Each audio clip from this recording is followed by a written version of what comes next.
Value Zone Hypermart Nandamuri Balakrishna గారిచే November 28న నాచారంలో గొప్ప ప్రారంభం. పిఠాపురానికి మరో శుభవార్త అందనుందా? పవన్ కళ్యాణ్ చొరవతో నియోజకవర్గం రూపురేఖలు మారనున్నాయంటే అవుననే సమాధానం వినిపిస్తోంది.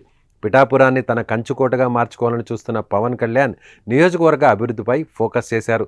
తాజాగా ఢిల్లీ పర్యటనలో రాష్ట్ర సమస్యలతో పాటు తన నియోజకవర్గానికి సంబంధించిన విషయాలపై కూడా కేంద్ర మంత్రులకు వినతిపత్రాలు అందిస్తున్నారు పవన్ కళ్యాణ్.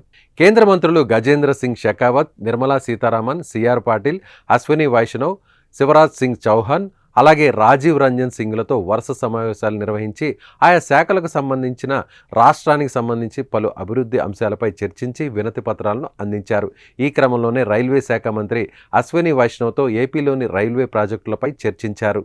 అలాగే పిఠాపురం పరిధిలోని రైల్వే పనుల గురించి పవన్ కళ్యాణ్ కేంద్ర మంత్రికి కొన్ని వినతి పత్రాలను అందజేశారు.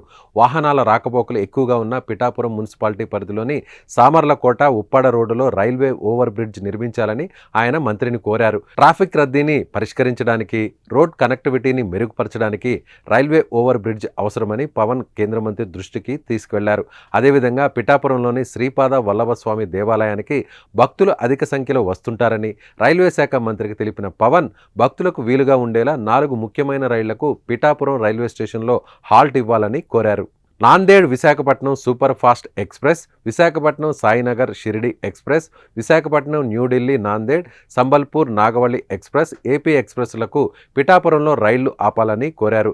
అలాగే మహారాష్ట్ర లాతూర్ నుంచి తిరుపతికు రైలు ఏర్పాటు చేయాలని కోరారు. పవన్ డిమాండ్లకు కేంద్రం కూడా సానుకూలంగా స్పందించినట్లు సమాచారం. దీంతో త్వరలోనే వీటిపై ఒక ప్రకటనను విడుదల చేసే అవకాశం ఉంది.